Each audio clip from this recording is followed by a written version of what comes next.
तो जंतर मंतर पर CJP protest से जुड़ी बड़ी खबर इस वक्त आ रही है कि अभी थोड़ी देर पहले ही सीजेपी के जो प्रवक्ता हैं आशुतोष रांका, सौरव दास, उनकी मुलाकात हुई है जितेंद्र सिंह से और साथ ही जेपी नड्डा से एक कमरे में। और obviously muted audio, we don't know what happened, मतलब उस समय पे क्या बातचीत हो रही है। लेकिन वहां से बाहर आने के बाद आशुतोष रांका ने ये मीडिया को बताया है कि गवर्नमेंट के साथ उनकी बातचीत के बाद गवर्नमेंट ने, सरकार ने एक दिन का यानी कि कल दोपहर तक का समय मांगा है कि धर्मेंद्र प्रधान के इस्तीफे को लेकर जो मांग है सीजेपी की, उस पर वो कंसिडर करेंगे। तो वो कल दोपहर तक इसके ऊपर रिवर्ट करेंगे। धर्मेंद्र प्रधान जी के इस्तीफे को लेकर सरकार डेलीगेशन से विस्तृत चर्चा हुई है। हमने सरकार को बहुत साफ शब्दों में ये बताया है कि धर्मेंद्र प्रधान जी के इस्तीफे या कैबिनेट से उनकी बर्खास्तगी के नीचे कुछ भी मंजूर नहीं होगा।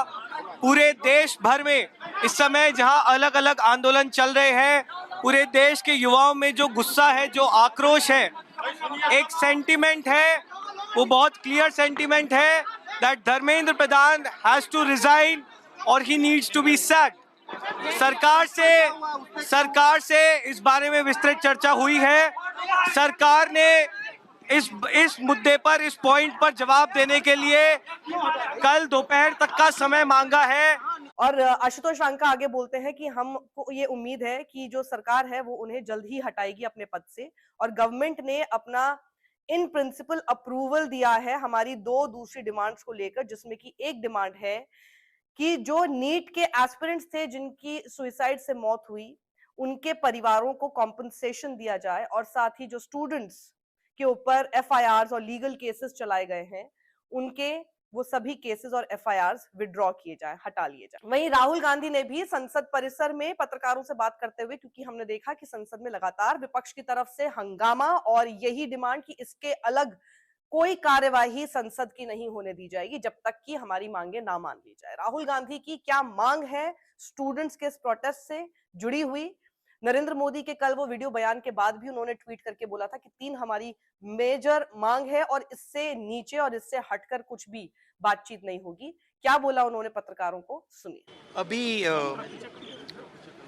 रिजिजू जी ने स्टेटमेंट किया कि वो चाहते हैं कि हम अपने एमपी से कहें कि डिस्कशन होना चाहिए। अब नॉर्मल प्रोटोकॉल होता है कि अगर कोई किसी का नाम लेता है तो फिर उसको रिस्पांस दिया जाता है।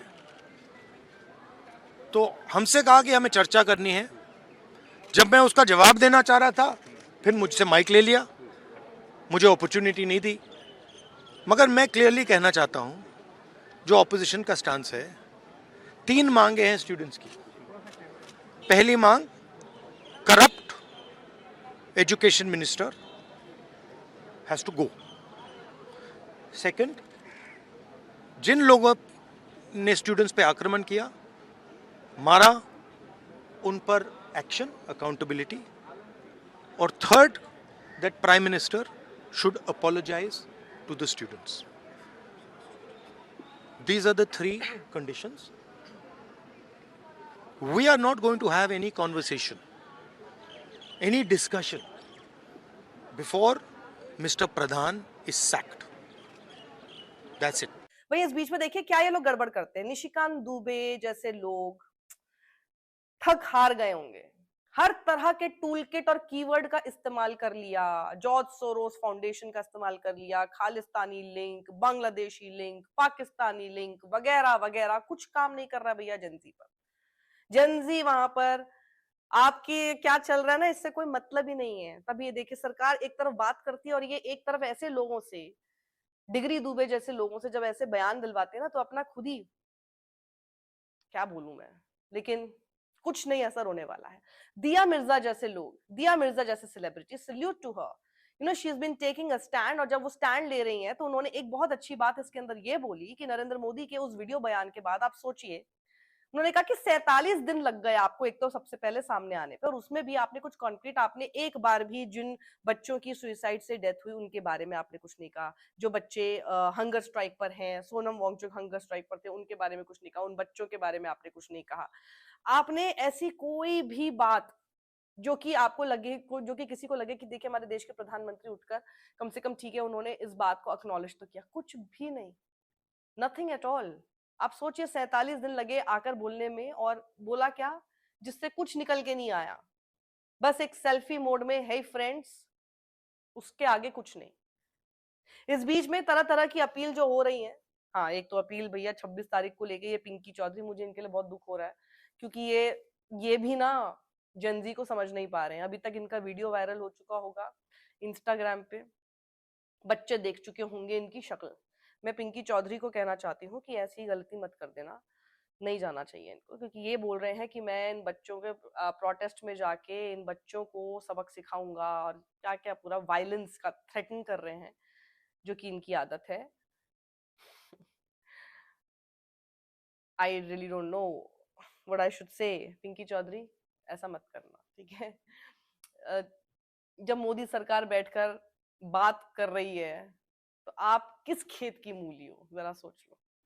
हाँ, सभी भाइयों को कहना है, आप लोग ये समझिए, हमारे देश का माहौल खराब करने के लिए आज जंतर मंतर पर जितने भी लोग हैं वो सारे के सारे सनातन के विरोधी हैं, और उनको कुछ न कुछ ऐसा मुद्दा चाहिए था कि वो किसी भी रूप में हमारे भारत पर कुछ न कुछ ऐसा आघात करें, कुछ भी करें, लेकिन वो हमारे देश को पूरे विश्व में बदनाम करने का कार्य करें, क्योंकि ये देश सनातनियों का देश है। और आज वहां जिस प्रकार जो लड़कियां हैं वो अश्लीलता फैला रही हैं, वो किस किस तरीके के, मतलब मैं आपको बता नहीं सकता हूं कि उन्होंने किस किस तरीके की भाषा का प्रयोग वहां किया है, और हमारे देश की सेना के लिए कितना गलत बोला है।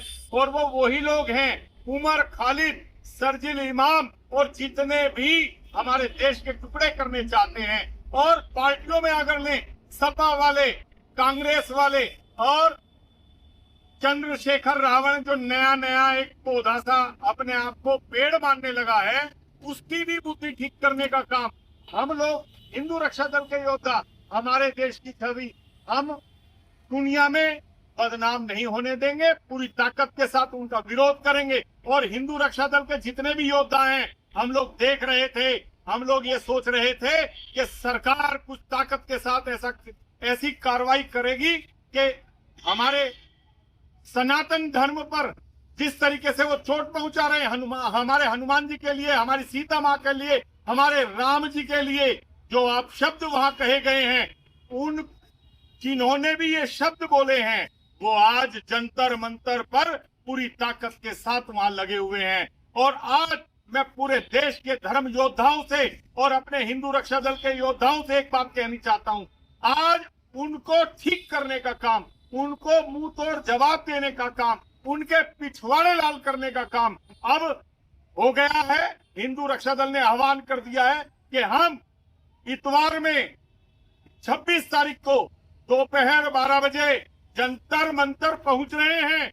हम अपनी पुलिस का मनोबल नहीं टूटने देंगे, हम अपनी सेना का मनोबल नहीं टूटने देंगे, और इनको ठीक करने का काम केवल और केवल हिंदू रक्षा दल और धर्म योद्धा जितने भी पूरे देश में हैं वो ही कर सकते हैं। तो आप लोग पूरी ताकत के साथ 26 तारीख में 12 बजे जंतर मंतर पहुंचे, हम सभी पहुंच रहे हैं, और इनके पिछवाड़े लाल करके ही वापस लौटेंगे, और नहीं तो घर वापस नहीं आएंगे। आप वही एक चीज वायरल हो रही है, मैं आप लोगों को भी ये चीज एक सजेशन के तौर पे, क्योंकि कई लोग ये चाहते हैं कि किसी तरह से वो हेल्प कर सकें जो वहाँ पे बच्चे हैं और उनको कुछ किसी तरह की दिक्कतें होती है। तो ये बहुत अच्छा आइडिया है, किसी ने ट्विटर पे शेयर किया है कि अगर आप उस रास्ते से गुजर रहे हैं, आप अपनी गाड़ी में हैं, तो अगर आप कभी भी ऐसे किसी को चलते हुए देखें, just drop them wherever they have to, because उन लोगों को बहुत चल के जाना पड़ रहा है, कितनी बार इंटरनेट नहीं मिल रहा है, दूर जा रहे हैं कहीं, सो यू नो इतना सारा, अगर आपको किसी तरह से हेल्प करनी है तो you can just drop them somewhere if you want to. क्योंकि मेट्रो का पूरा लॉकडाउन है, मेट्रो चल नहीं रही है आसपास के किसी भी इलाकों में, और मेट्रो को लेकर आगे भी अभी निर्देश है कि अभी उसको बंदी रखा जाएगा। तो ऐसे में शायद कुछ लोगों की मदद हो सकती है। तो ये है अभी तक के अपडेट, और आगे भी जो खबरें हम तक पहुंचते रहेंगी आप तक पहुंचाते रहेंगे हम। सत्यमेव जयते।